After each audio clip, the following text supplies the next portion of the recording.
Hare Krishna, everyone. Hare Krishna, devotees. Welcome to the Skama Bargan on the Wednesday Sangha. Give us a few minutes. Once Prabhuji is there.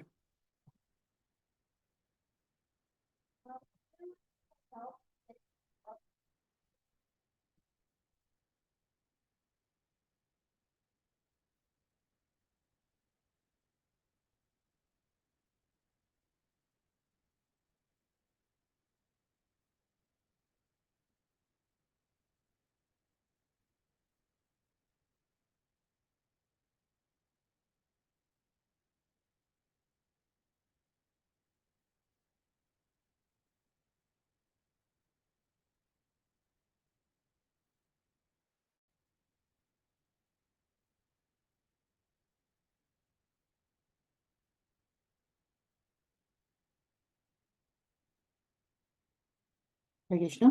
Hare Krishna. So I think Prabhuji is there already. So Prabhuji, welcome to this Kana Bargan. Today's speaker, this guy is Krishna Bhakta Das Prabhuji.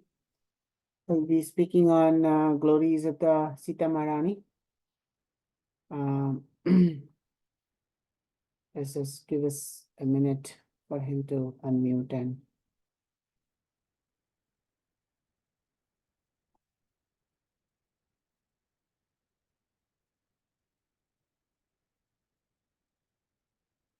till then we can chant Hare Krishna, Krishna Krishna, Hare Hare, Hare Ram, Ram Ram, Hare Hare.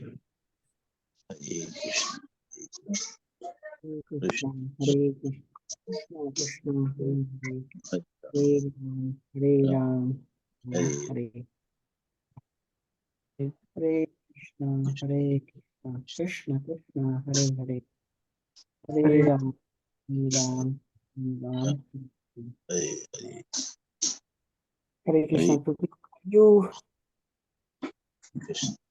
I think Prabhuji is already there, but he is mute. Okay, he sent some messages.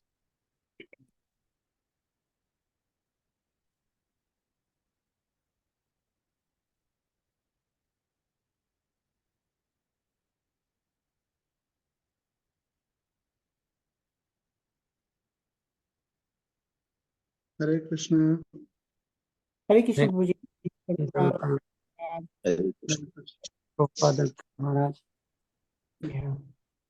So, Prabhuji, welcome to the Skana Bargan. And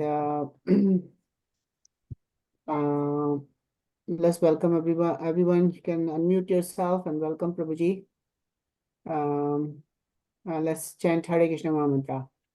Hare Krishna. Hare Krishna, Hare Hare Krishna. Krishna, Hare Krishna Krishna, Hare Hare Hare. Hare Hare Ram Hare Ram Ram Ram Hare Hare. Hare.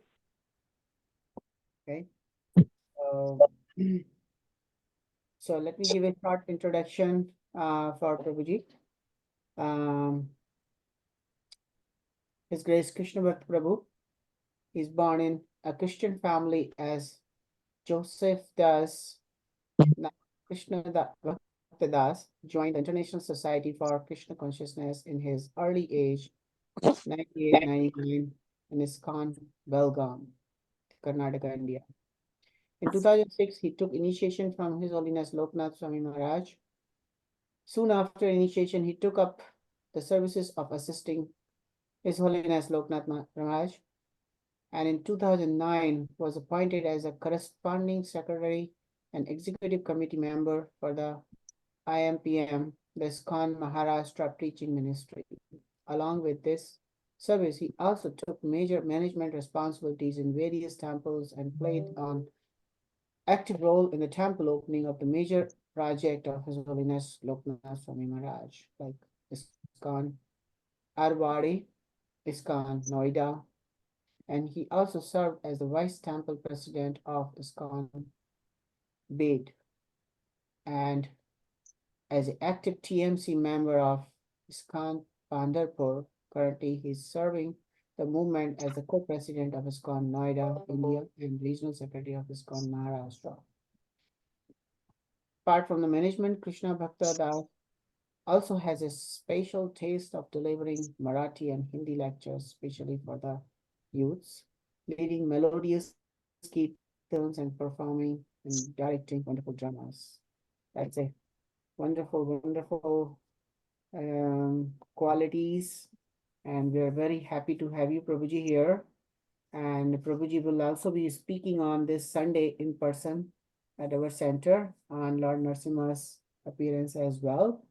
And today he'll be speaking on the glories of Sita Maharani. So Prabhuji, all yours. I already took up your 8 minutes. Sorry about it. Please go ahead. Hare Krishna. Hare Krishna.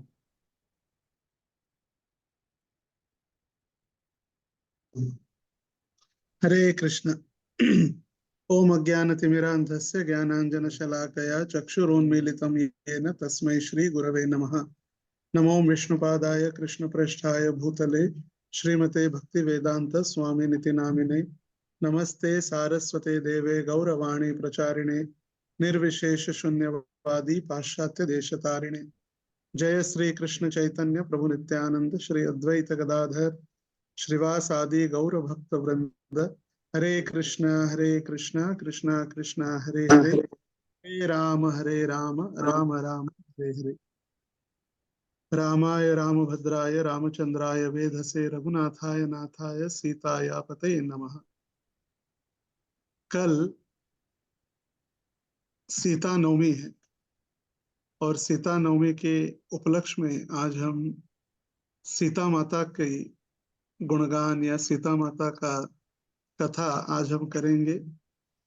वैसे भारत से भी devotee join किए हैं, तो भारत में उनके आज उनका दिन प्रारंभ हुआ तो सीता नवमी भी उनकी प्रारंभ हुई। तो सीता माता का विशेष वर्णन वाल्मीकि रामायण और अन्य स्थानों पर भी जहां जहां प्रभु रामचंद्र की लीलाओं का वर्णन किया गया है, वहां पर सीता माता का वर्णन भी हमें होता है।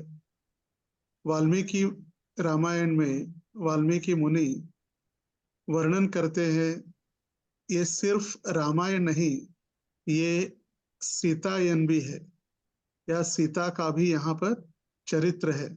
सीताया चरितः, सीता माता का भी ये चरित्र पूरी तरह से जितना ही महत्वपूर्ण है जितनी राम की लीलाएं हैं। और वैसे देखा जाए तो रामायण में स्त्रियों का महत्व अधिक है। जैसे हम देखते हैं कि मंथरा ने कैकेयी को सबसे पहले भड़काया, और कैकेयी को भड़काने के कारण कैकेयी ने जो भड़काया, मंथरा ने जब कैकेयी को जो भड़काया तो मंथरा दशरथ महाराज के पास गई और उस समय उन्होंने कहा कि मुझे जो वरदान देने थे दो, आप अभी मुझे चाहिए।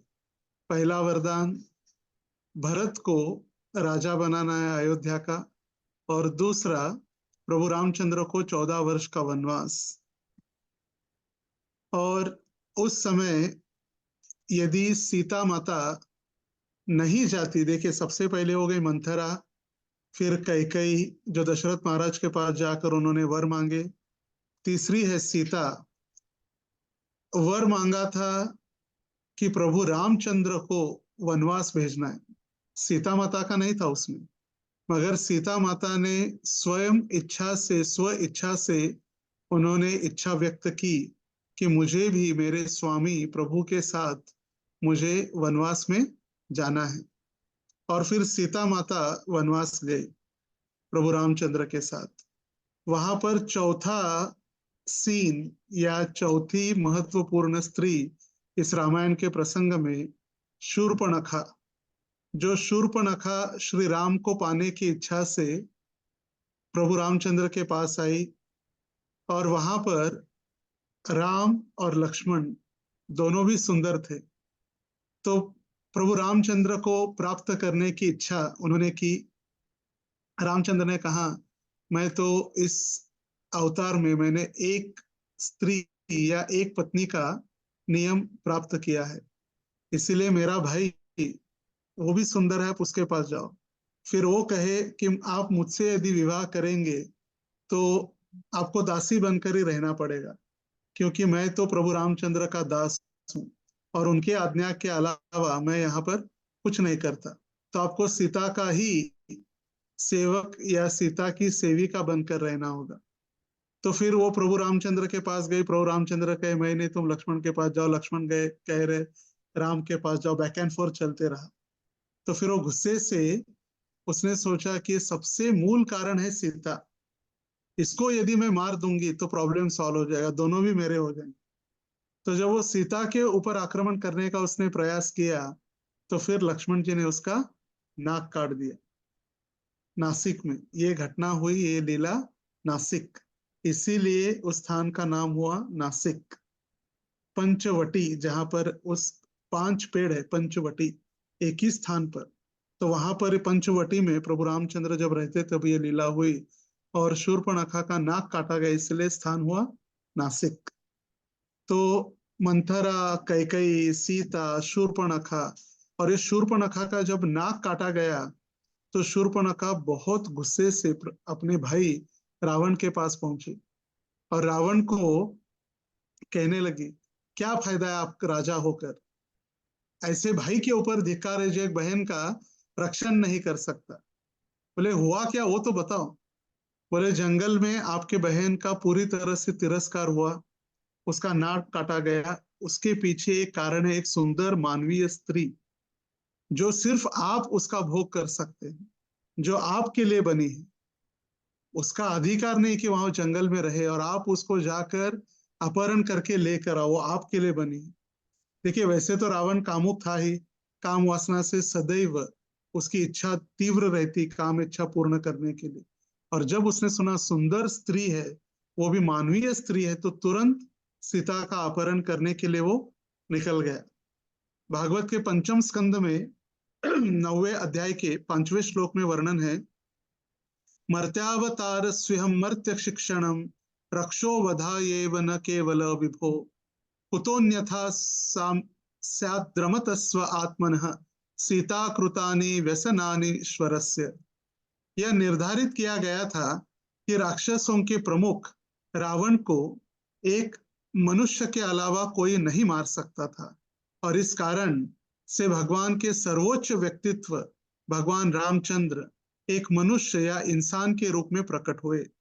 हालांकि भगवान रामचंद्र का उद्देश्य न केवल रावण को मारना था, बल्कि नश्वर प्राणियों को यह सिखाना था कि यौन जीवन पर केंद्रित या किसी की पत्नी पर केंद्रित भौतिक सुख कई दुखों का कारण हो सकता है।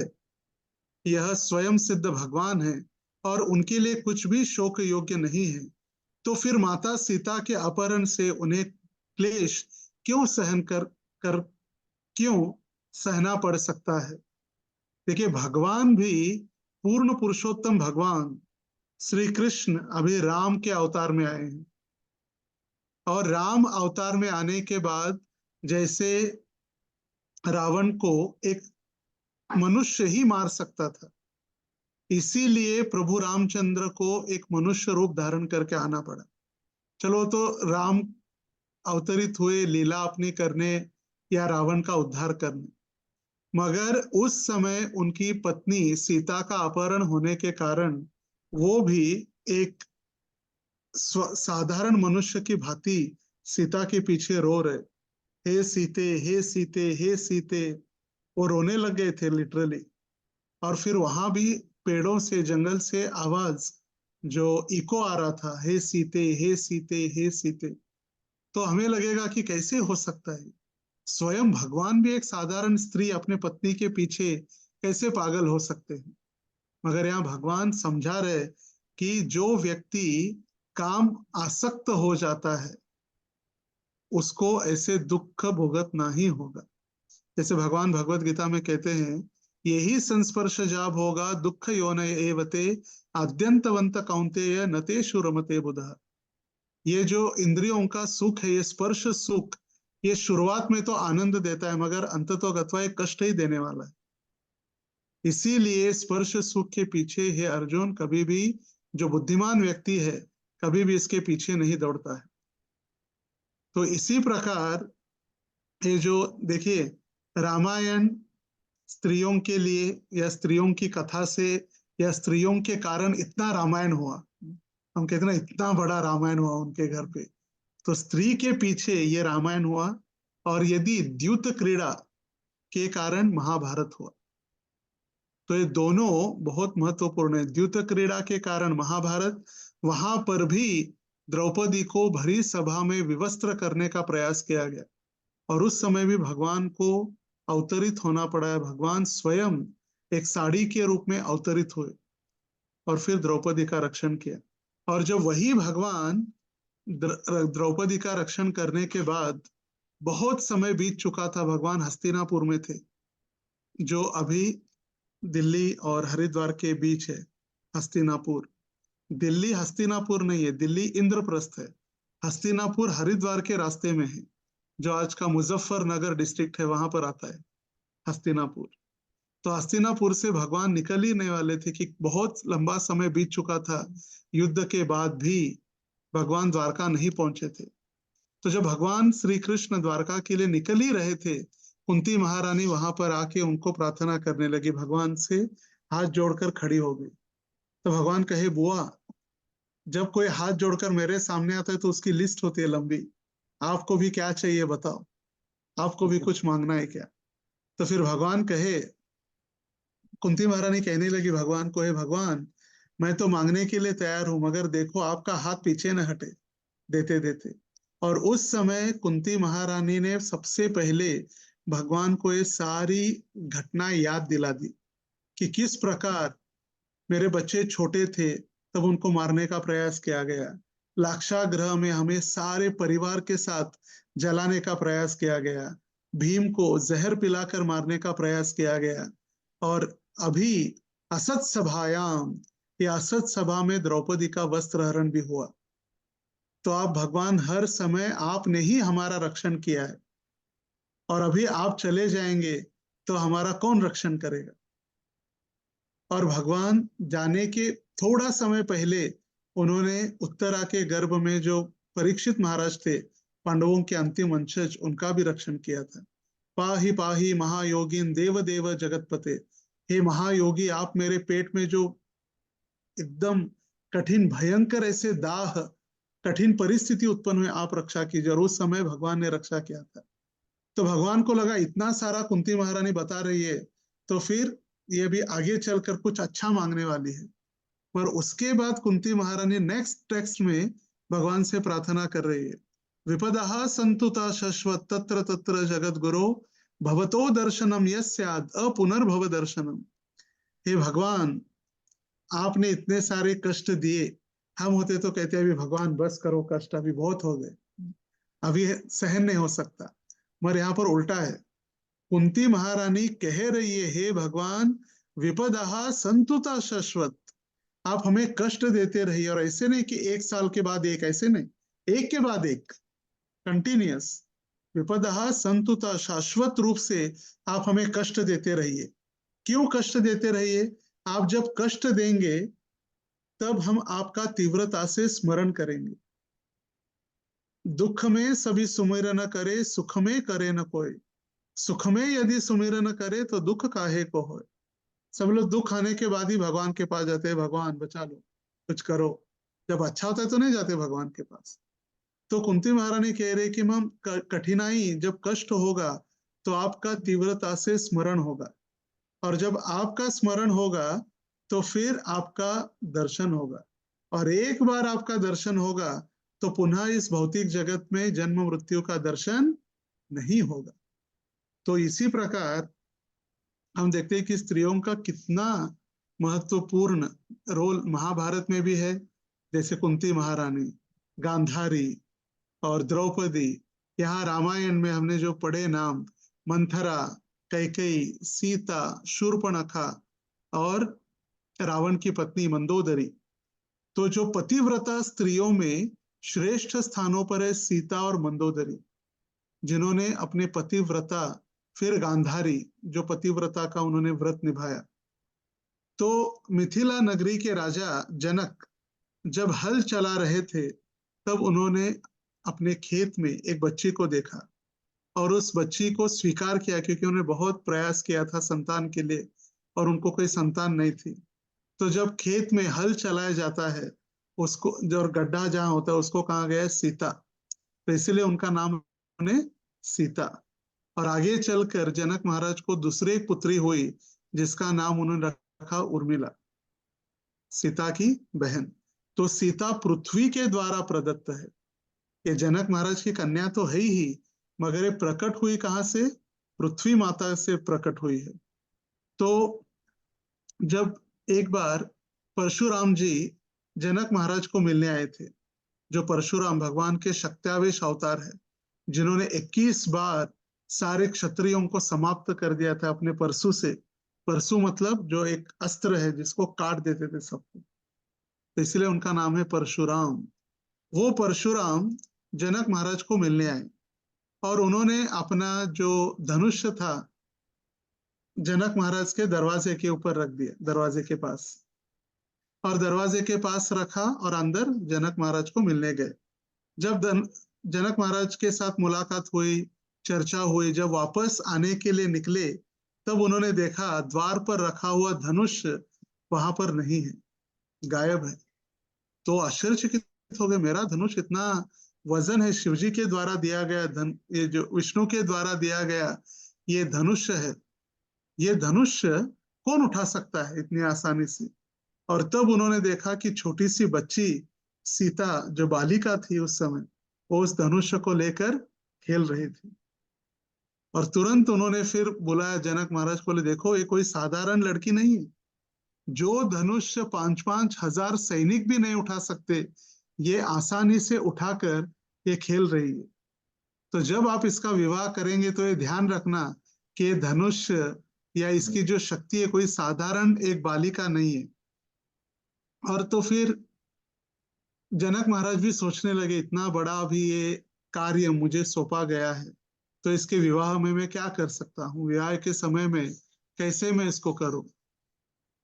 तो उस समय जनक महाराज स्वयंवर के लिए शिवजी द्वारा उनके पूर्वजों को दिया गया धनुष को उठाकर जो रस्सी उसको बांधने का कार्य करेगा, उसको ही अपनी कन्या सीता को देने का उन्होंने निर्धार किया। क्योंकि जो लड़की विष्णु के द्वारा दिया गया धनुष जिसको 5000 सैनिक उठाने के लिए लगते थे, वो आसानी से बालिका जो खेलती थी, तो उसके समान कोई तो वर या कोई पति ढूंढने का कार्य करने लगे। और विश्वामित्र मुनि जब राम और लक्ष्मण को लेकर आए थे अलग अलग राक्षसों से अपनी रक्षा करने के लिए, तब विश्वामित्र मुनि लेकर गए राम और लक्ष्मण को कहा? जनकपुर, जहां पर ये स्वयंवर हो रहा था। और कई सारे राजा क्षत्रिय वहां पर आते थे, क्योंकि उनकी सीता माता की इतनी सुंदरता थी, वो सुंदरता के विषय में सुनकर सारे आकृष्ट तो हो ही चुके थे। और अभी जब विवाह का प्रसंग आता, तो प्रसंग के लिए सभी की इच्छा होती कि हाँ, मेरा विवाह सीता माता से हो। मगर जैसे ही वो जाते और धनुष को देखते, कई सारे डर के भाग जाते, वहां प्रत्यंचा तो चढ़ाने की दूर की बात थी, वो सिर्फ देख कर ही वहां से निकल जाते। वो धनुष इतना वजन धनुष। तो उस समय विश्वामित्र ने कहा कि हे राम, जाओ, अभी तुम जाओ आगे, और ये शिवजी के द्वारा प्रदत्त ये जो धनुष है, इसकी आप प्रत्यंचा उठाओ, प्रत्यंचा इसकी चढ़ा लो, और अपने गुरु का आशीर्वाद लेकर प्रभु रामचंद्र आगे बढ़े उस धनुष की प्रत्यंचा चढ़ाने के लिए। और जैसे ही प्रत्यंचा चढ़ाने का प्रयास किया, वो इतने जोर से वो टूट गया धनुष कि पूरे त्रिभुवन में हाहाकार हो गया। सिर्फ जनक महाराज, सीता, विश्वामित्र, प्रभु रामचंद्र और लक्ष्मण, 5 लोग छोड़ के सारे जमीन पर गिर गए। जैसे अर्थक्वेक आता है या भूकंप आता है, भूकंप में सारे जैसे गिरते हैं, उसी प्रकार सारे गिर गए थे 5 लोग छोड़कर। और उस समय वो शिवजी के द्वारा दिया गया धनुष की प्रत्यंचा चढ़ाकर वो जब वो बांध रहे थे प्रत्यंचा तो वो टूट गया, और टूटने के बाद जनक महाराज बहुत प्रसन्न हो गए और सीता का विवाह प्रभु रामचंद्र के साथ हुआ और उर्मिला का विवाह लक्ष्मण के साथ हुआ। तो वहां से प्रभु रामचंद्र अयोध्या आए। अयोध्या में बहुत ही धूमधाम से इनका स्वागत हुआ, सिया और रामचंद्र। चैतन्य चरितामृत में वर्णन है कि जब दक्षिण भारत की यात्रा में चैतन्य महाप्रभु को एक ब्राह्मण ने दक्षिण भारत में प्रसाद के लिए आमंत्रित किया, कुर्म क्षेत्र के नजदीक ही थोड़ा पर, और चैतन्य महाप्रभु दोपहर में प्रसाद के लिए पहुंचे और देखा कोई तैयारी नहीं, कोई तैयारी नहीं, कोई कुकिंग स्टार्ट नहीं हुआ है, कुछ नहीं, और वो ब्राह्मण रोते बैठा है। तो महाप्रभु ने पूछा, अरे आपने तो मुझे प्रसाद के लिए आमंत्रित किया है और प्रसाद तो कुछ बनना तैयारी तो है नहीं, और आप रोते क्यों बैठे? बोले, अभी अभी मैं रामायण पढ़ रहा था और मुझे बहुत दुख हुआ है कि सीता माता का अपहरण हो गया है, रावण ने सीता का अपहरण किया, इस दुख से मैं बाहर नहीं आ पा रहा हूँ। ये कैसे हो सकता है? एक असुर कैसे हमारी अर्धांगिनी, प्रभु रामचंद्र की अर्धांगिनी माता लक्ष्मी जो सीता है उसको कैसे अपहरण कर सकता है? ये दुख मुझसे सहन नहीं हो रहा है, इसलिए मैंने कुकिंग भी नहीं किया और मैं बैठ के रो रहा हूँ। तो फिर महाप्रभु को बैठा के समझाना पड़ा, अरे भाई ये कोई साधारण स्त्री या कोई नहीं, ये साक्षात भगवान की अर्धांगिनी लक्ष्मी है, और रावण ने जिसका अपहरण किया ये सीता माता नहीं है, ये कौन थी? सिर्फ माया सीता थी। माया सीता का रावण ने अपहरण किया है। तो फिर उनको समझाया बुझाया, और फिर ये तो शोक चल ही रहा था। महाप्रभु वहां से जब निकले तो कूर्म क्षेत्र पहुंचे, और कूर्म क्षेत्र में वहां पर पद्म पुराण का पाठ हो रहा था, और पद्म पुराण के अलग अलग स्थानों पर वहां पर एक श्लोक उनको प्राप्त हुआ। वहां पर लिखा गया था कि रावण ने माया सीता का अपहरण किया था, असली सीता का नहीं। असली सीता का सिर्फ स्पर्श कौन कर सकते हैं? नारायण या प्रभु रामचंद्र ही कर सकते। फिर वो जो पन्ना था शास्त्र का, वो पेज महाप्रभु लेकर आए, बोले वो पेज मुझे दे दो, क्योंकि उस समय तो बुक बाइंडिंग वगैरह प्रिंटिंग तो नहीं होता था, लिखित होता था। तो उनको बोला एक पेज ये मुझे दे दो, आप दूसरा लिख कर वहां पर रख देना। और वो पेज लेकर महाप्रभु पुनः उस ब्राह्मण के पास आए और दिखाए, देखो ये शास्त्रोक्त प्रमाण है, ये सीता माता कोई ओरिजिनल सीता नहीं है, ये माया सीता का अपहरण रावण ने किया है, दिस इज द ऑथेंटिसिटी। उनको दिखाया शास्त्र का प्रमाण, और वो बहुत खुश हुए। फिर उन्होंने कुकिंग किया और फिर महाप्रभु को स्वादिष्ट भोजन परोसा। देखिए, सिर्फ पढ़कर भी महाप्रभु के भक्त इतने दुखी हो जाते थे कि रोते बैठते थे। तो रावण जो पहले दशग्रीव नाम से प्रसिद्ध था, दशानन, दशग्रीव, दशानन रावण, जिसके 10 सिर थे, और ब्रह्मा जी से आशीर्वाद प्राप्त करके इसने सारा उत्पात मचा के रखा था सारे संसार में। देवी देवताओं को परेशान करना, देवताओं को अपने पद से हटा देना, स्त्रियों का, अप्सराओं का, गंधर्वियों का बलात्कार करना, मुनियों को परेशान करना, उनके सारे कार्य या उनके जितने भी यज्ञ हवन होते थे उसको नष्ट करना, पूरा आतंक मचा के रखा था इसने, क्योंकि शक्ति थी, क्योंकि उनको श्राप मिला था कि एक सर्वसाधारण मनुष्य ही मारेगा, तो उनको डर तो नहीं था किसी का। हमेशा पूरी तरह से वो पूरा तहस नहस करके रखा था उसने, वातावरण पूरा अपवित्र करके रखा था। एक बार जब वो जंगल से जा रहा था तो उसने एक सुंदर युवती को देखा, एक ब्राह्मण, एक मुनि की कन्या, जिनके पिता की देहांत हो चुका था, और वो नारायण की तपस्या कर रहे थे वहां बैठकर। तो रावण उसके पास गया, ये थी वेदवती, वेदवती नामक ब्राह्मणी, एक कन्या, और वो उनके पास गया और कहा कि मुझे आपसे विवाह करना है, चलो। तो उसने कहा नहीं, मैंने निश्चय कर लिया है, मैं अनाथ हूं, मैंने निश्चय कर लिया है कि मैं संग करूंगी या मैं विवाह करूंगी तो सिर्फ नारायण के साथ विवाह करूंगी। और किसी के साथ नहीं, और इसीलिए मैं तपस्या कर रही हूँ यहाँ पर कि नारायण की प्राप्ति हो सके। तो रावण ने देखा कि तैयार नहीं है, तो उसका अहंकार, ईगो हर्ट हो गया रावण का, कि मैं दशानन रावण, मैं दशग्रीव रावण इसको बुला रहा हूँ और ये मेरा सुन नहीं रही है। तो उसने क्या किया, उसके बाल पकड़कर खींचने का प्रयास किया। जैसे ही उसने बाल पकड़कर उसको अपहरण करने का प्रयास किया, तो उसने अपने तपस्या के बलबूते पर अपने सारे बाल काट दिए। एक कैंची या अस्त्र लेकर सारे बाल काट लिए, सिर्फ रावण के हाथ में बाल आ गए। और अग्नि में उसने प्रवेश किया, स्वतः अग्नि प्रज्वलित की मंत्रों के द्वारा, और वो वेदवती अग्नि में उसने प्रवेश किया और जल गई।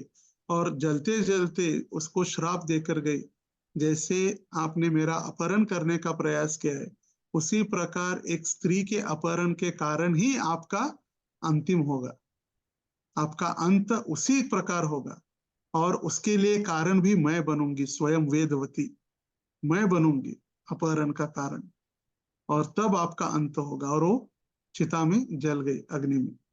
और वही वेदवती आगे चलकर माया सीता बनी। ये वेदवती जिसको रावण ने अपहरण करने का प्रयास किया था, वो है वेदवती।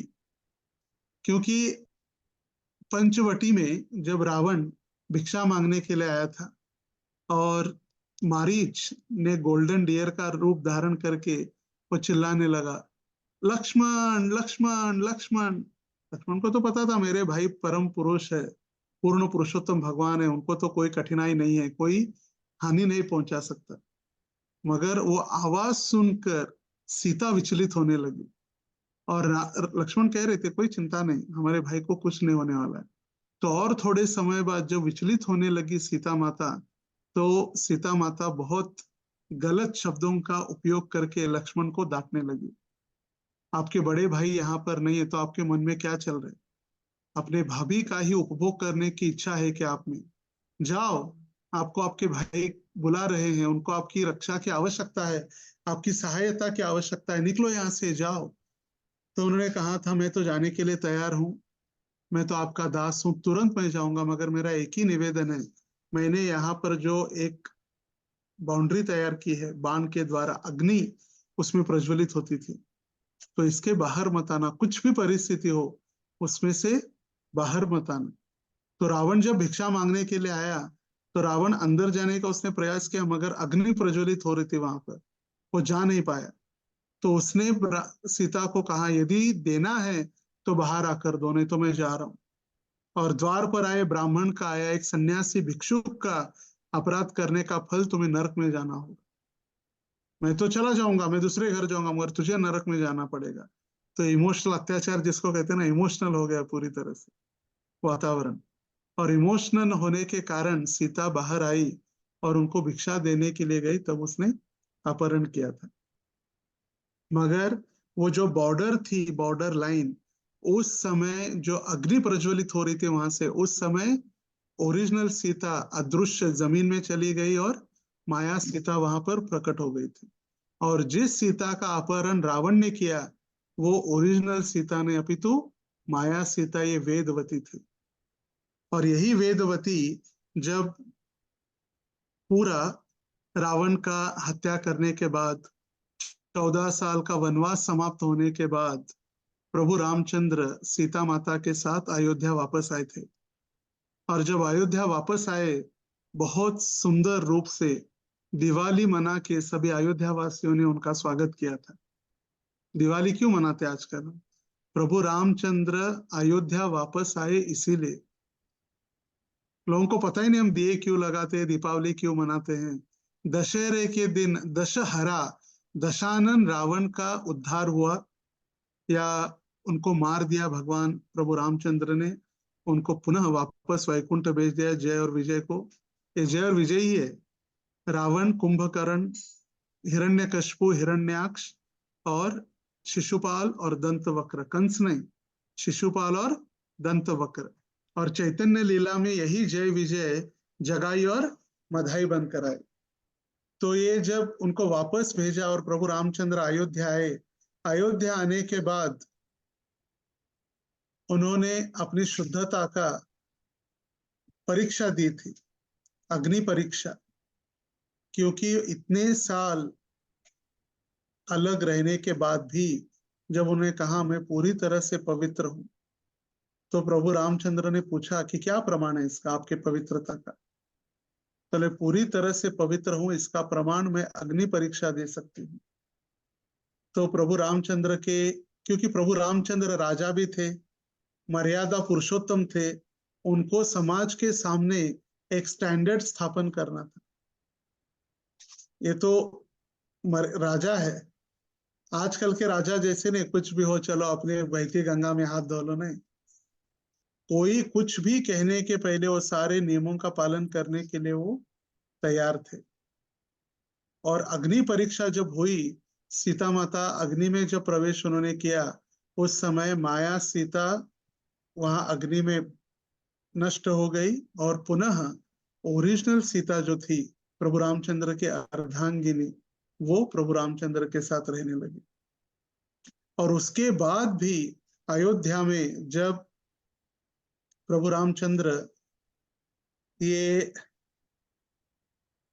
अपने अयोध्या में समय समय पर चले जाते देखने, रूप बदलकर, कि समाज में क्या हो रहा है, अयोध्या में क्या हो रहा है, लोगों की स्थिति क्या है, लोग क्या सोच रहे हैं, लोग क्या कार्य कर रहे हैं, इसका इंस्पेक्शन करने प्रभु रामचंद्र वेश बदलकर रात्रि में, मध्य रात्रि में, अलग अलग समय पर चले जाते।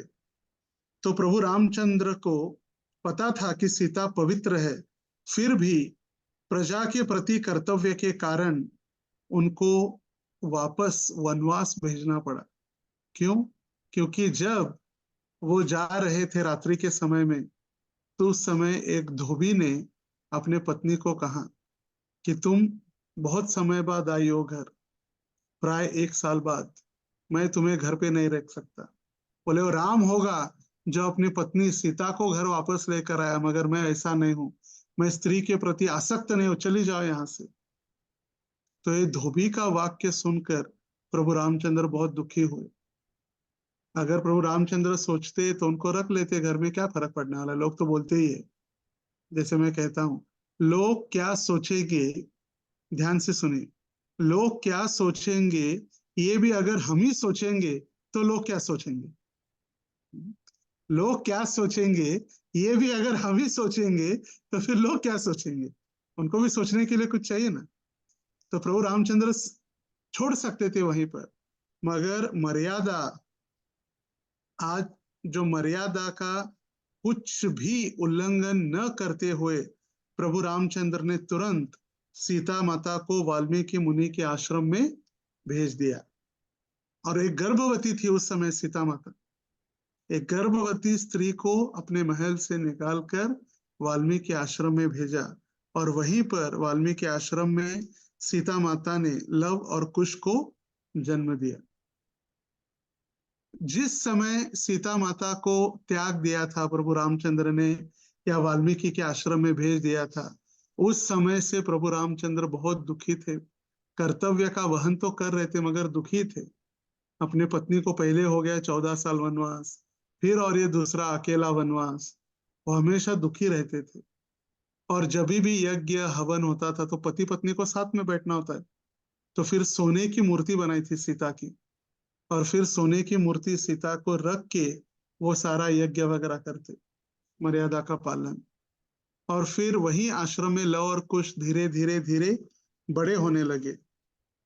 और बड़े होने के बाद जब लव और कुश रामायण का प्रचार करने लगे, रामायण सबको, गीत रामायण गाकर, हम कथा सुनाते, सुनते ना, हम कथा सुनाते, प्रभु रामचंद्र की जो कथा सुना रहे थे। तो एक बार प्रभु रामचंद्र जब आए थे, आश्रम के पास से गुजर रहे थे, तो उन्होंने भी ये सुना कि बहुत प्रसिद्ध लव और कुश है। और फिर राज दरबार में जब उन्होंने सुना कि रामायण लव और कुश के द्वारा, तो वो तुरंत पहचान गए, अरे ये तो मेरे ही बच्चे हैं। उनको जो पता चला कि ये सीता माता के द्वारा जन्म लिए ये प्रभु रामचंद्र की ही संतान है, तो उस समय पुनः प्रभु रामचंद्र गए वाल्मीकि मुनि के आश्रम में, बोले सीता को अग्नि परीक्षा देने के लिए कहने के लिए। मगर उस समय सीता माता कही, अभी मैं कोई परीक्षा देने वाली नहीं हूँ, ये आपके बच्चे हैं, आप इनको संभालो। लव और कुश को सीता माता ने प्रभु रामचंद्र को दिया, और सीता माता कहने लगी कि मैं यदि पवित्र हूं, मैं इस बार अग्नि परीक्षा नहीं दे रही हूँ, और सीता माता कही कि मैं अगर 100%, 100% यदि मैं शुद्ध हूं, तो धरती माता फट जाए और मुझे वापस धरती में समा ले। जहां से मुझे जन्म दिया था धरती ने, वहीं से मुझे वापस ले ले। और जैसे ही ये सीता माता ने कहा, धरती माता पृथ्वी पूरी तरह से विभाजित हुई, और वहां से अंदर से एक सिंहासन निकला, और सिंहासन के ऊपर पृथ्वी बैठी हुई थी। और ये पृथ्वी सीता माता की माता के समान थी, और अपने बाजू में सीता माता को बैठाकर वे चली गई अंदर।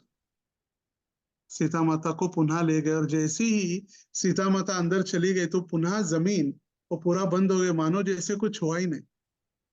गड्ढा हुआ, सीता माता चली गई या पृथ्वी बाहर आई, ऐसे मानो कुछ हुआ ही नहीं। एज इट इज पृथ्वी समतल हो गई, और पूरा सीता माता अपने माता के साथ धरनी के अंदर प्रवेश कर लिया। और जैसे प्रभु रामचंद्र एक आदर्श राजा, मर्यादा पुरुषोत्तम है, उसी प्रकार सीता एक आदर्श नारी और एक पतिव्रता नारी है। जैसे हमने कहा, पतिव्रता नारियों में सीता और मंदोदरी, गांधारी, इनके सबके नाम आते हैं। ये बहुत प्रसिद्ध पतिव्रता नारियां है। जैसे याद होगा कि मंदोदरी ने भी कहा था, हे रावण, ये सीता को वापस दे दो, यही सीता आपके अंत का कारण बन सकती है। तो आपने जो पर पुरुष रामचंद्र की अर्धांगिनी का अपहरण किया, इनको दे दो, नहीं तो आपका अंत होगा। मगर सुना नहीं, कामा तुराणाम न भयम न लज्जा। काम के अधीन होने के बाद, जब काम वासना से व्यक्ति अधीन होता है, तो उसको कोई लाज, कोई भय, कुछ नहीं रहता। इसलिए चाणक्य पंडित कहते हैं, कामा तुराणाम न भयम न लज्जा। कोई भय भी नहीं और कोई लज्जा भी नहीं। देखिए आजकल हम संसार में देख, कहाँ भय लोगों को, बलात्कार करने में भय नहीं, लोगों की स्त्रियों को अपहरण करने में भय नहीं, कहीं पर भी। पहले तो 4 दीवारों में ही काम वासना का उपयोग होता था, आजकल कहीं भी होता है, और विदेशों में नहीं, भारत में भी कहीं भी चल रहा है। तो इसलिए चाणक्य पंडित कहे, वो सत्य है, कामा तुराणाम न भयम न लज्जा। गांधारी भी इतनी पतिव्रता थी कि जैसे ही गांधारी को पता चला कि उसके होने वाले पति, उसने देखा नहीं था, विवाह भी नहीं हुआ था, मगर जैसे उनको पता चला हस्तिनापुर के सम्राट धृतराष्ट्र, उनके होने वाले पति अंधे हैं, उसी समय उसने अपने आंखों के ऊपर पट्टी बांध ली। क्यों? क्योंकि मेरे पति को ये न लगे कि मेरी पत्नी को तो दिखता है, मैं तो अंधा हूं। और बार बार हम दोनों के बीच मिसअंडरस्टैंडिंग न हो, मेरे पति को ये बुरा न लगे कि अरे मैं तो अंधा हूं, मेरी पत्नी तो देख सकती है, ये फीलिंग न हो। इसीलिए जो कष्ट हो दोनों को हो, इसीलिए उन्होंने पट्टी बांध ली शादी के पहले अपने ही घर पे।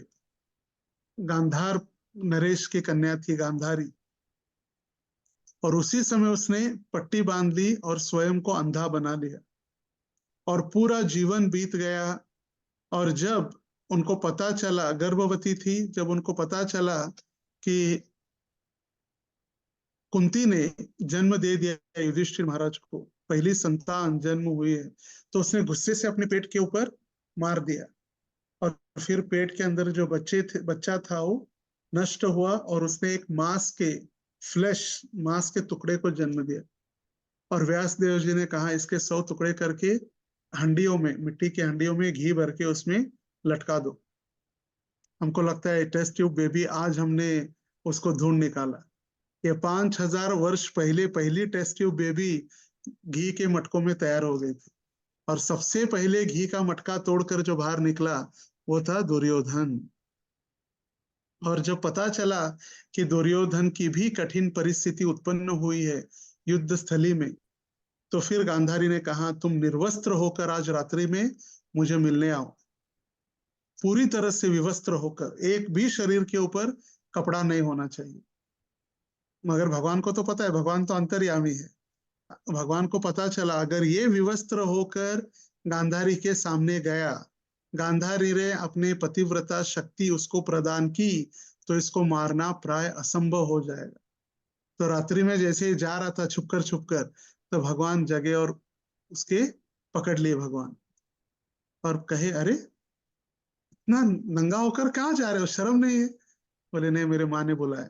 बोले ठीक है, माँ ने बुलाया, माँ तो माँ भी, छोटे बच्चे तो नहीं हो, कम से कम अपने प्राइवेट पार्ट्स को तो ढक लो।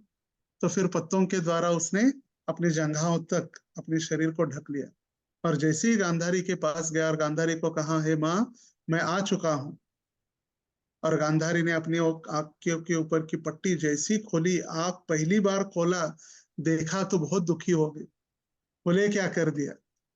बोले आपका पूरा शरीर लोहे के समान, वज्र के समान कठोर हो जाएगा, मगर जिस भाग के ऊपर आपने ढक लिया है वही आपका एक सर्वसाधारण एक मनुष्य की भांति रह जाएगा, बाकी entire body will be like steel, वज्र के समान, कोई नहीं मार सकता।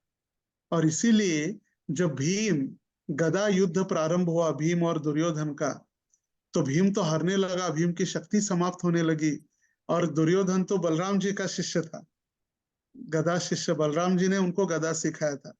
तो भगवान ने जंगाओं के ऊपर मार लिया अपने, और इशारा किया है हाँ मारो, क्योंकि नहीं तो मरने। मगर गदा युद्ध के नियम के अनुसार शरीर के अपर पार्ट पर गदा चलाई जाती है, कमर के नीचे गदा प्रहार नहीं किया जाता। मगर भगवान ने मारने के लिए कहा तो भीम उसके जंघाओं पर मारने लगा, तो बलराम जी गुस्सा हुए और वहां से चले गए, वहां से भी छोड़कर चले गए। इसलिए बलराम जी भी देखिए युद्ध में नहीं थे, कुरुक्षेत्र की युद्ध भूमि पर भी नहीं थे दुर्योधन को मारने के पहले। क्यों? क्योंकि उनको पता था ये कृष्ण सदैव नियम तोड़ते रहेगा, ये कभी भी धर्म के द्वारा युद्ध नहीं करेंगे, इसलिए बलराम जी तीर्थ यात्रा पर निकल गए। बलराम जी तीर्थ यात्रा पर निकल गए थे, क्योंकि कभी नियम का पालन करने वाला एक कृष्ण नहीं। तो उस समय भी पतिव्रता शक्ति, पतिव्रता स्त्री की, नारी की शक्ति देखी कितना। जैसे कहा गया है सीता माता को अपने चरणों में डाले हुए पुष्प, कमल की पुष्प पंखुड़ी या गुलाब की पंखुड़ियां भी उनके चरणों को कष्ट देती थी, फूल उनको कष्ट होते पैरों में, इतने फूल कोमल होते, फूल भी उनको कष्ट प्रदान करते थे। और वो सीता माता ने अपने पति के लिए, अपने पति के साथ 14 वर्ष वनवास जंगल में स्वीकारा, कितना कष्ट हुआ होगा। और कष्ट हुआ, सीता माता का अपहरण हुआ, रावण ने अपहरण किया, और रावण अपहरण करने के समय में जटायु ने रक्षण करने की इच्छा व्यक्त की, जटायु को मृत्यु को स्वीकारना पड़ा। इतना वनवास भुगतने के बाद, कष्ट मिलने के बाद जब माता वापस आई, तब भी लोगों ने लांछन उठाए और पुनः उनको आश्रम में जाना पड़ा। आश्रम में बच्चों को बड़ा किया, राजा के संतान थे, फिर भी एक आश्रम मुनि के बच्चों के जैसा उनको बड़ा करना पड़ा, वहां पर कष्ट हुए। और इतना होने के बाद भी अंततोगत्वा उनको पृथ्वी के अंदर जाना पड़ा, मगर कभी सीता माता ने कोई कंप्लेंट नहीं की। जैसे कहा जाता है no complaint, no criticism, no competition, no comparison, C4, no complaint. कभी भी उन्होंने किसी भी चीज की कंप्लेंट नहीं की, ना कभी क्रिटिसिज्म किया किसी के विषय में, ना कंपैरिजन किया उसको ये मिला मुझे नहीं मिला, ना कभी कंपटीशन। ये सीता की एक विशेषता है, no complaint, no criticism, no competition, no comparison. और उर्मिला की भी इच्छा थी आने की, मगर उर्मिला को घर पे रखा सभी का ध्यान रखने के लिए। देखिए प्रभु रामचंद्र सीता के साथ थे, सीता का अपहरण हुआ, जनक महाराज अयोध्या में है, जनक महाराज के अंतिम समय में प्रभु रामचंद्र जनक महाराज के पास नहीं थे। उनके विरह में जनक महाराज ने शरीर त्याग किया, मगर यहाँ एक पक्षी जाति का जटायु, उसके अंतिम संस्कार प्रभु रामचंद्र ने किए। वो अंतिम समय में प्रभु रामचंद्र का दर्शन करते करते उसने अपना देह त्याग किया। और आज भी कहा जाता है, एक मंदिर है जटायु का जहां पर अंतिम संस्कार वगैरह हुआ, तो वहां पर जो रामचंद्र का मंदिर है, तो आज भी जो श्राद्ध क्रिया करने के लिए हर वर्ष होता है ना श्राद्ध, तो मंदिर से प्रभु रामचंद्र श्राद्ध क्रिया करते आज भी जटायु का। कितना सौभाग्य है। इसीलिए प्रभु रामचंद्र की लीला में हम देखते हैं कि कोई मनुष्य हो, प्राणी हो, जलचर हो, सारे भगवान की हम सेवा कर सकते हैं। हनुमान जी वानर सेना में थे, जाम्बवान भालू था, ये सभी को प्रभु रामचंद्र ने सेवा में लगाया। और उनके साथ सदैव उनकी अर्धांगिनी सीता एक परछाई के समान चलती रही। सीता माता जो स्वयं माता लक्ष्मी है, महालक्ष्मी का स्वरूप है, भगवान द गॉडेस ऑफ फॉर्चून जिसको कहते हैं, वो है सीता माता। जैसे कृष्ण अष्टमी को अवतरित हुए, राधा रानी अष्टमी को अवतरित हुई, प्रभु रामचंद्र नवमी को अवतरित हुए, सीता माता भी नवमी के दिन अवतरित हो रही है। आज हमारा कल इंडिया में आज नवमी के दिन सीता माता अवतरित हुई। तो हम सीता माता से यही प्रार्थना कर सकते कि जैसे उन्होंने प्रभु रामचंद्र की प्रामाणिकता से 100% सरेंडर होकर इतने सारे कष्ट होने के बावजूद उन्होंने प्रभु रामचंद्र को कभी भी एक क्षण के लिए नहीं छोड़ा, उसी प्रकार हम भी हमारे गुरुजन, आचार्य और भगवान को एक क्षण भी उनसे दूर न जाते हुए उनकी यदि हम सेवा करेंगे तो निश्चित हमें प्रभु रामचंद्र की कृपा प्राप्त हो सकती है। जैसे अलग अलग स्थानों में रामायण का अलग अलग वर्णन हुआ है, मगर जो वर्णन एक श्लोकी रामायण में भी हुआ है। एक श्लोकी रामायण आपने सुना? एक श्लोकी रामायण, एक श्लोक में पूरा रामायण है। तुलसीदास जी ने लिखा है। जैसे सुखदेव गोस्वामी भागवत में 2 अध्यायों में, 9वें स्कंद के 2 अध्याय में रामलीला का वर्णन करते, सूर्यवंश और प्रभु रामचंद्र की लीलाओं का। और फिर 2 श्लोकों में 9वें अध्याय में कृष्ण लीला कहकर समाप्त कर देते हैं। और उस समय परीक्षित महाराज कहते हैं, सिर्फ 2 श्लोकों में नहीं, अभी तो मैं थका नहीं, और बताओ, और मुझे सुनना है कृष्ण के विषय में। तब जाकर दशम स्कंद प्रारंभ हुआ, जिसमें 90 अध्याय है। दशम स्कंद में कितने अध्याय? चैप्टर्स 90। और टोटल भागवतम में है 335, 335 अध्याय भागवतम में है, 18,000 श्लोक है, और उसमें 90 अध्याय सिर्फ दशम स्कंद में कृष्ण लीला है। तो तुलसीदास जी लिखते हैं एक श्लोकी रामायण में, आदौ राम तपोवनादिगमनम हत्वा मृगम कांचनम वैदेही हरणम जटायुमरणम सुग्रीव संभाषणम बाली निग्रहणम समुद्रतरणम लंकापुरी दाहनम पश्चात् रावण कुंभकर्ण हननम एतद्धि रामायणम। देखिए, एक श्लोक में पूरा रामायण। अर्थ इसका क्या है? एक बार श्री राम वनवास में गए, आदौ राम तपो वनादिगमनम, गमन किए मतलब वनवास के लिए जंगल में प्रवेश किए। वहां उन्होंने स्वर्ण मृग का पीछा किया और उसका वध किया। इसी दौरान उनकी पत्नी वैदेही यानी सीता का हरण रावण द्वारा किया गया। उनकी रक्षा करने हेतु पक्षीराज जटायु ने अपने प्राण गंवाए। श्री राम की मित्रता सुग्रीव से हुई। उन्होंने उसके भाई बाली का वध किया। समुद्र पर पुल बनाकर उन्होंने समुद्र को पार किया। लंकापुरी का दहन हुआ। इसके पश्चात रावण और कुंभकर्ण का वध हुआ। यही पूरी रामायण की संक्षिप्त कहानी। एक श्लोक में पूरा रामायण की कथा। आदौ राम तपोवनादिगमनम हत्वात् मृगम कांचनम, मृग के पीछे दौड़कर उसका वध किया। वैदेही हरणम, विदेह कन्या वैदेही सीता माता का एक नाम है। जटायु मरणम, जटायु को अपने प्राण त्यागने पड़े। सुग्रीव संभाषणम, सुग्रीव के साथ प्रभु रामचंद्र का वार्तालाप हुआ, दोनों की बात हुई। बाली निग्रहणम, जैसे सुग्रीव ने कहा बाली क्या कठिनाई परेशान कर रहा है, तारा का अपहरण करके रखा है, फिर बाली का वध हुआ। समुद्र तरणम, समुद्र के ऊपर प्रभु रामचंद्र चले। लंकापुरी दाहनम, लंका का दहन हुआ। पश्चात रावण कुंभकर्ण हननम, और उसके बाद प्रभु रामचंद्र ने रावण और कुंभकर्ण का वध किया। एतद्धि रामायणम, और यही रामायण की कथा है।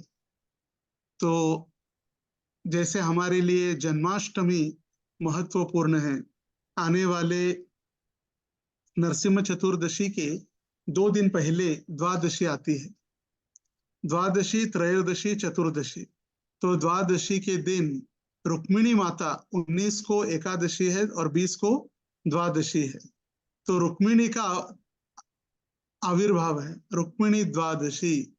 उसी प्रकार ये रामनवमी है, जैसे राधाष्टमी, रुक्मिणी द्वादशी, और इतना ही महत्वपूर्ण हमारे लिए रामनवमी, रामनवमी जैसे सीता नवमी भी है। तो सीता माता, लक्ष्मी, रुक्मिणी, ये सारे श्रीमती राधा रानी का ही विस्तारित स्वरूप है।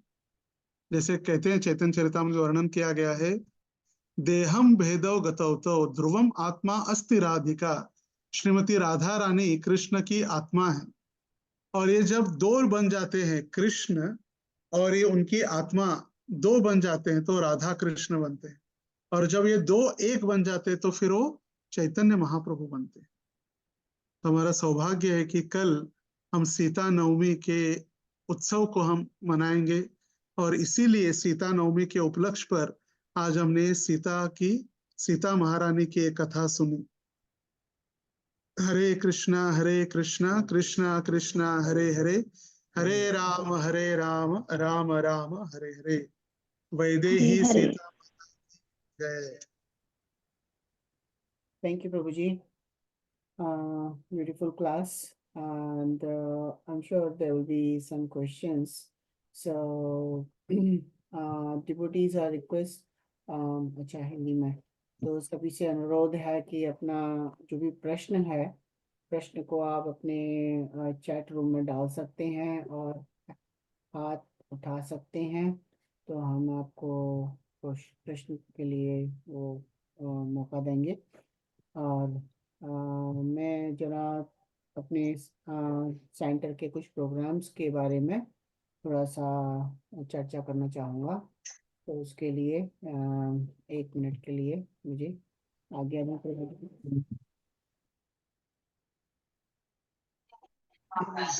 1 second. Yes, Prabhu, go ahead. Thank you, Prabhuji. So let me share my screen.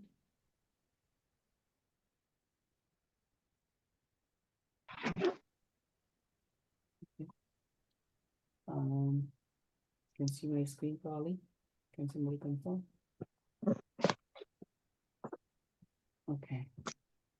So this week we heard the nice, beautiful story of glorifications of Sita Maharani, and next big program is Lord Narasimha's appearance day is coming up, and this Sunday will be Prabhuji will be here in person, and at our Sunday program he'll be giving the narrations of Lord Narasimha's glorification, and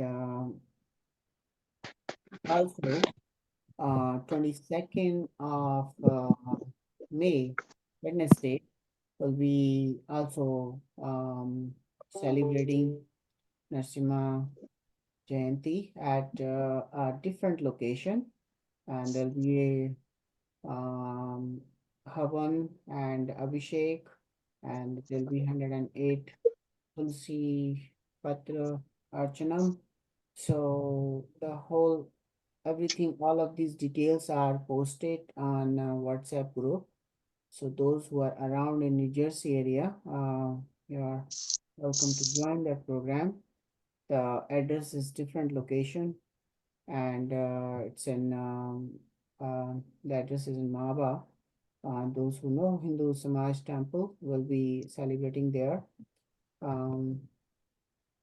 This is 22nd May, Wednesday. So just remember, the timing is 6 p.m. onward. We'll have a kirtan, and the actual program starts 7 p.m. onward.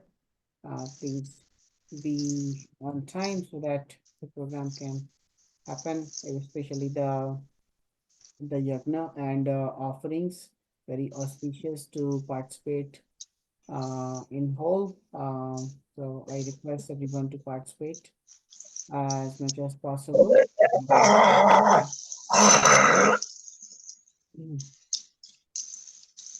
So please try your best to come in time.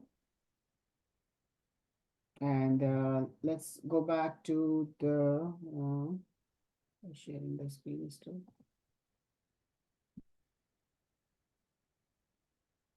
Okay, so other programs, I was saying, at our center, we also organize the Bhakti Pitch programs on every Friday. Those who wants to participate are not in the part of the Bhakti Pitch groups and local here, please contact us, this join us icon, and we'll be able to link you with one of the Bhakti Pitch programs around. Every day we read Bhagavad Gita in the midday, 12 p.m. to 12:15 p.m. And on the same Zoom, anybody from anywhere can join. We also conduct daily japa session, 6 a.m. To 8 a.m. On the same Zoom. All our program details and the important events are all listed in our calendar over here. And most of our programs like this and Sunday classes, any special programs, everything is there on our YouTube channel, and the links are over here on our website. The website is iskonofbergen.org. A lot of beautiful programs here. Please take part, and let's go back to the question answers. Question answers. Okay, Ramjin Prabhu. Hare Krishna. Dhanvat pranam और प्रभुपाद. प्रभु जी wonderful class. मेरा एक प्रश्न ये है कि आपने जो धोबी का उदाहरण दिया कि जब जो धोबी ने जो बताया और उसके सुन के राम जी ने सीता महारानी को का त्याग किया, और हम दूसरी तरह से ये भी एक एग्जाम्पल देते हैं कि कभी कोई कुछ बोले उस पर ज्यादा ध्यान न दे, और हम हमेशा एक एग्जाम्पल देते हैं. वो एक गधे को लेके जब आदमी जाता है तो कोई बोलता है कि देखो गधे के ऊपर बैठ के चल रहा है, और समझते हैं, बोलते एक बेचारा गधा ये वो, तो गधे से नीचे उतर के चलता है. फिर बोलता है देखो बेचारा गधा चल रहा है अपने इस पे, और तो उसको कैरी करता है. ऐसे एक एग्जाम्पल्स है, 2-3 एग्जाम्पल्स कि लोगों का सुन सुन कर वो करता है. तो हमें भी सुनेंगे तो कैसे चलेगा. तो हम ये एग्जाम्पल को कैसे लेके, लॉर्ड रामचंद्र ने वो धोबी के कमेंट पे क्यों ऐसा स्टेप लिया? क्या ये हमारे लिए भी एग्जाम्पल है कि जब कोई एडमिनिस्ट्रेटिव पोजीशन पे हो और कोई बोल दे तो हमें भी ऐसा एक्शन लेना चाहिए? तो जो उदाहरण प्रभु जी बताए वो उदाहरण है, जैसे एक व्यक्ति अपने पत्नी के साथ गधे को लेकर जा रहा था. गधा, पति और पत्नी तीनों चल रहे थे. फिर लोगों ने कहा देखो कितना पागल लोग हैं, दोनों भी चल रहे और गधे को भी चला रहे. तो दोनों उसके ऊपर बैठ गए, गधे के ऊपर बैठ के चलने लगे, गधा को चलाने लगे. तो लोग कहने लगे देखो कितने कठोर लोग हैं, गधे का बेचारा जान निकाल दिया, दोनों भी इतने बड़े फिर भी गधे के ऊपर बैठ गए. तो उसने कहा ठीक है, वो खुद उतर गया, बीबी को गधे के ऊपर बैठाया. फिर लोग कहने लगे देखो कितना आसक्त है पत्नी से, पत्नी को बैठाया और खुद चल रहा है. फिर पत्नी को उतारा, खुद बैठ गया. फिर लोग कहने लगे देखो कितना पागल आदमी है, कितना मतलब कठोर है, उसकी पत्नी चल रही है और ये गधे के ऊपर बैठकर जा रहा है। तो फिर दोनों बैठे तो भी तकलीफ, दोनों उतरे तो भी तकलीफ, पत्नी को बैठाए तो भी तकलीफ, खुद बैठा तो भी तकलीफ। तो लोग तो बोलते रहेंगे, मगर ये हम जन सामान्य हमारे जीवन में बात करते हैं।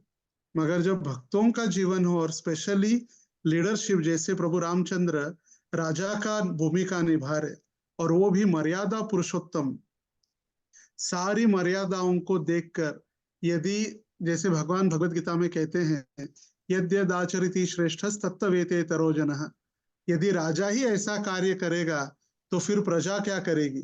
तो राजा अपना एक आदर्श उदाहरण प्रस्तुत करने के लिए एक कठोर नियम उन्होंने स्वीकार किया, जिससे प्रजा को एक स्टैंडर्ड सिखाने के लिए, यदि अपने जो लीडर है या जो प्रमुख है वो सुबह सोएंगे मैनेजमेंट के लोग और कहेंगे सभी आके मंगल आरती अटेंड करो, तो फिर कहाँ से लोग आएंगे, नहीं करेंगे। जैसे इसीलिए प्रभुपाद जी ने एक अभिराम प्रभु को पत्र लिखा 16 गुड राउंड्स, और उस पत्र में लिखते हैं, यदि आप मॉर्निंग प्रोग्राम में विशेष रूप से 16 माला अच्छे तरह से जब chanting 16 round 4 regulatory principles, attending मंगल आरती, भागवतम क्लास, इसमें अगर आप नहीं जाएंगे या आप इसमें कम रहेंगे तो सारे मंदिर के भक्त भी इसमें कम हो जाएंगे। इसीलिए जब कोई लीडरशिप पोजीशन पर होते हैं तो उन्हें बहुत संभल कर ये सारी सेवाओं को देखना पड़ता है। वैसे तो तुकाराम महाराज कहते हैं, निंदा काज से घर आसावे शेजारी, निंदा करने वाला बाजू में रहे तो अच्छा है, जिससे हमारी सारी गलतियां ढूंढते रहे और फिर हमारा शुद्धिकरण होते रहे। मगर इस प्रचार मूवमेंट में या स्पेशली मैनेजमेंट के लेवल पर हमें बहुत महत्वपूर्ण जिम्मेदारी निभानी होती है। इसीलिए हमें ये सारे नीति नियमों को अच्छी तरह से पालन करना आवश्यक है। कभी जाने अनजाने में गलती हो जाती है, मगर उस गलती को स्वीकार करते हुए वो गलती पुनः हम न दोहराए, इसका हमें ध्यान देना बहुत महत्वपूर्ण है। Okay Prabhu. Hare Krishna, thank you. Chat में और एक क्वेश्चन है। नितिन प्रभु पूछ रहे, इस श्लोक में हनुमान जी का नाम क्यों नहीं है? ये तुलसीदास जी को पता होगा उन्होंने क्यों नहीं लिखा। और एक श्लोक में हनुमान जी का तो नाम नहीं लिखा है, क्योंकि उसका आंसर मेरे पास भी नहीं है, क्योंकि तुलसीदास जी ने नहीं लिखा है। और कोई? Okay. हरे कृष्णा प्रभु जी, मैं पूनम बोल रही हूँ जर्सी सिटी से।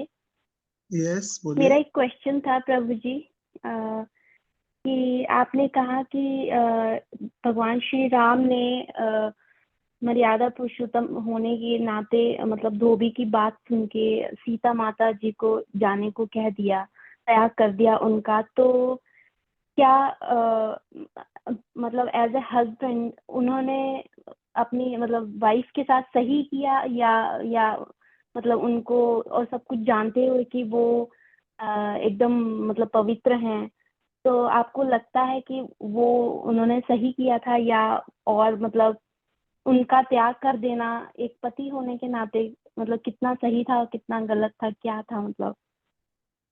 यहाँ पर प्रभु रामचंद्र पति से ज्यादा एक राजा जी और एक आदर्श मर्यादा पुरुषोत्तम की भूमिका निभा रहे।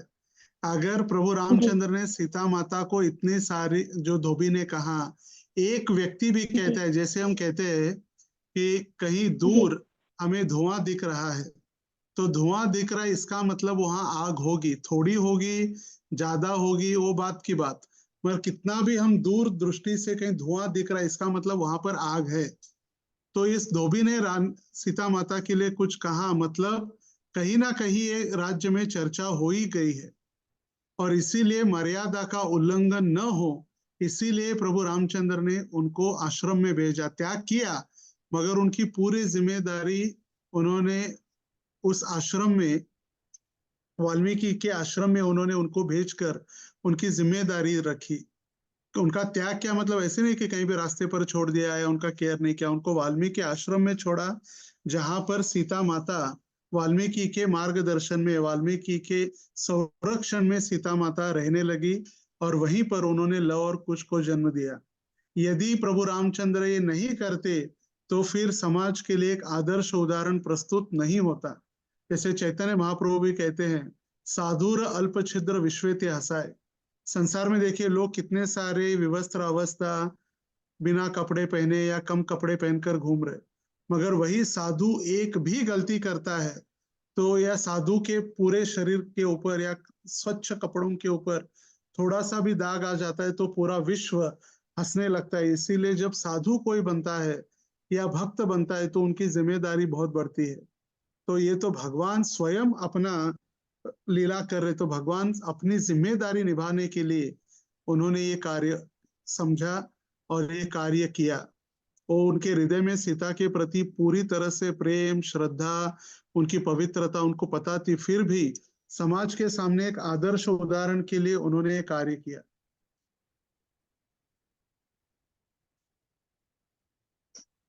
जी प्रभु ओके जी, माता जी। Thank you. हरे कृष्ण। प्रभु जी एक प्रेरणा हो रही है, इसी को थोड़ा सा और आगे बोलने के लिए क्या बोल सकता हूँ? यस यस यस, बोलिए ब्रो। जी प्रभु, यहाँ पर जो वर्णन किया गया है वो राजा का दायित्व का वर्णन किया गया है। और सीता के लिए जब मतलब जो एक हस्बैंड का रोल प्ले करते हैं, उसके लिए राम जी ने अपनी सीता को पाने के लिए अपने देश से जाके दूसरे देश में जाके उसके देश में अंदर प्रवेश ना करते हुए भी अपनी सीता को वापस लेकर आए, जो एक आदर्श उदाहरण है कि एक पति को अपनी पत्नी के लिए किस तरीके का व्यवहार, किस तरीके का प्रेम करना चाहिए। उसका उदाहरण उनने पहले दे दिया था, लेकिन अब जब राजा बने तो उनको दूसरा उदाहरण देना था, आदर्श सेट करना था, तो वो उनने किया। ऐसा प्रभु मेरे को अभी वो हुआ है, तो यस सोचा कि प्रभु, बता यस दूं। Definitely yes. देखिए जैसे प्रभु जी ने कहा, एक पत्नी की जिम्मेदारी या पत्नी का रक्षण करने के लिए पूरा दूसरे देश अयोध्या से जाकर वो पंचवटी में जब अपहरण हुआ, यहाँ से वो लंका गए, लंका में दशानन रावण उनकी सारी सेना सबका उन्होंने वध करके सीता माता को वापस लेकर आए। उन्होंने पति का कर्तव्य निभाया और अभी उन्होंने राजा का कर्तव्य निभाया।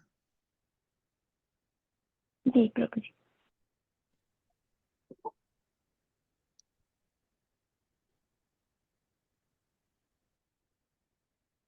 प्रश्न है, why did Lord Ram go and attack the deer? Did Sita माता जी wanted the deer killed? नहीं, वो तो सीता माता वो डियर को चाहती थी, वो हिरण को चाहती थी, मगर वो हिरण हिरण नहीं था, वो मारीच था, असुर था जिसने हिरण का रूप धारण किया था। इसीलिए उस असुर को मारना पड़ा। भगवान ने हिरण को नहीं मारा, एक असुर का वध किया। एक और प्रश्न प्रभु जी। यस बोलिए। somebody asking, कोई पूछ रहा है क्वेश्चन? ओके, एक भक्त पूछ रहे हैं कि आपका एक श्लोकी रामायण का जो श्लोक है उसको यस एक बार और रिसाइट करें तो अच्छा लगेगा। ओके, एक श्लोकी रामायण और एक बार सुनना है। 1 मिनट।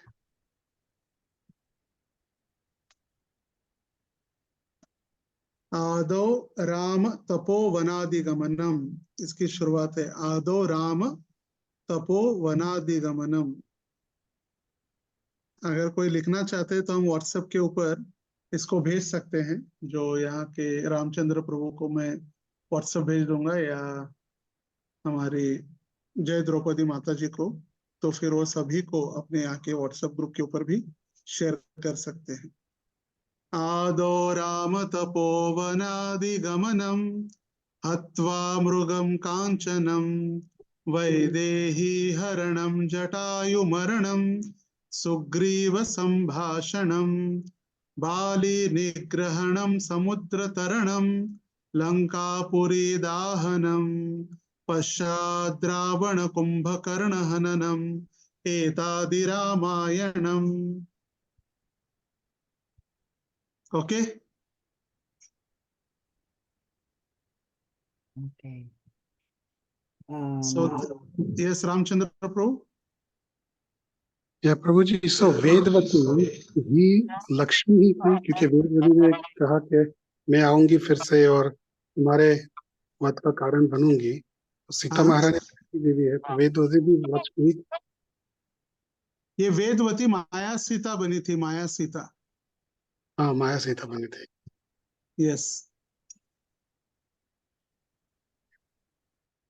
ये वेदवती ही माया सीता बनकर आई, जिसके कारण रावण का वध करना पड़ा। राहुल प्रो। हरे कृष्ण प्रभु। मेरा क्वेश्चन है कि जब भगवान राम ने माता सीता का त्याग करा तो कहीं कुछ में उसमें विरह भाव था भगवान में? यस, विरह भाव था। जैसे हमने शुरुआत में कहा, उस समय से प्रभु रामचंद्र की जो प्रसन्नता थी, वो प्रसन्नता तो नहीं थी, विरह भाव से ही प्रभु रामचंद्र जी रहे थे। एक राजा की भूमिका निभा रहे थे, मगर पति के रूप में वो सदैव दुखी रहते। और जब भी यज्ञ वगैरह होता तो सीता माता का जो विरह होता था, इसीलिए वो सोने का मूर्ति बनाकर वो सीता माता को अपने बाजू में बैठाकर यज्ञ में भाग लेते। थैंक यू प्रभु, just wanted to ask that. Thank you. Thank you. साकरी खोर माता जी, सांकरी खोर। Hare Krishna Prabhu, please accept my most Yes. respectful obeisances at your lotus feet. Dharma Prabhu My Mataji, yes. dandavats to all the Vaishnavas and Vaishnavis assembled in this call, all glories to Srila Prabhupada. So प्रभु, हम वेदवती के बारे में हमने सुना कि वो माया सीता बनकर आई थी। उनकी जी। इच्छा यही थी कि वो श्री राम को अपने या विष्णु को अपने पति के रूप में पाए। तो Yes. तो ये उनकी जो इच्छा है वो कैसे पूर्ण हुई प्रभु? क्योंकि माया सीता तो जब आपने कहा कि लक्ष्मण रेखा जब उन्होंने पार किया तभी माया सीता प्रकट हुई और उनको तो रावण हर के ले गए। उसके बाद राम जी ने उनको रावण का वध किया और उनको वापस अयोध्या में लेकर आए। तो वो अवधि बहुत कम रही प्रभु माया Yes, सीता वो की। जो माया सीता जो थी माता जी, वो तो प्रभु रामचंद्र की या नारायण की पत्नी नहीं बनी, क्योंकि वो तपस्या कर रही थी राम प्रभु नारायण की पत्नी बनने के लिए।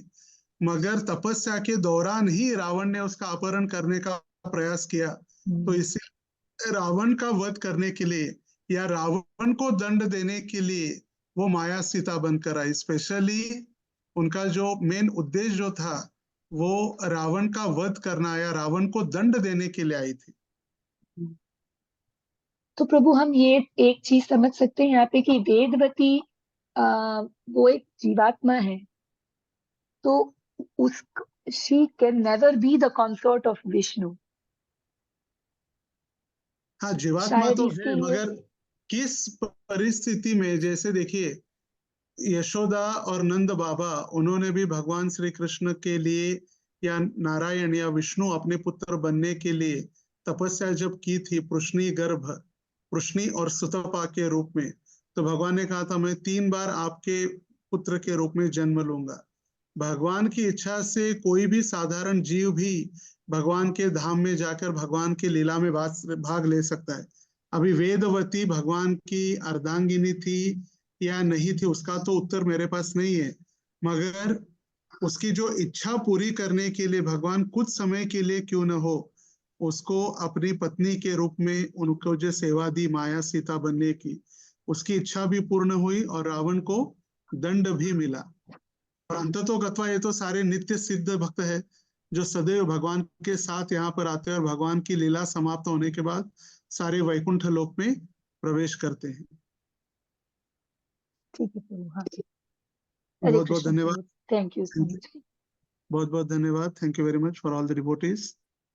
और पुनः हम मिलेंगे आने वाले रविवार को 19 तारीख को मंदिर में शाम को 4:30 बजे से लेकर 8 बजे तक, जिसमें भजन कीर्तन गौर आरती और कथा और सभी के लिए प्रसाद। तो आशा है सभी भक्तों को प्रत्यक्ष रूप में मिलेंगे वहां पर। आज वर्किंग डे होने के कारण हम न्यू जर्सी में होकर भी आपसे नहीं मिल पाए, मगर आने वाले संडे हम प्रत्यक्ष रूप से सभी की सेवा करने का एक अवसर प्रदान होगा। श्रील प्रभुपाद की जय। सीताराम हरे कृष्ण कृष्णा। हरे हरे कृष्ण। कृष्ण। जय। थैंक यू प्रभु हरे जी। राम कृष्ण हरे राम राम राम राम राम हरे हरे बहुत बहुत हरे धन्यवाद। हरे हरे कृष्ण हरे हरे हरे वाञ्छाकल्पतरुभ्यश्च कृपा सिन्धुभ्यश्च पतितानां पावनेभ्यो वैष्णवेभ्यो नमो नमः। अनंत कोटि वैष्णव वृंद की जय। जय श्री जय जय हरे कृष्ण। हरे कृष्ण। हरे कृष्ण प्रभु जी।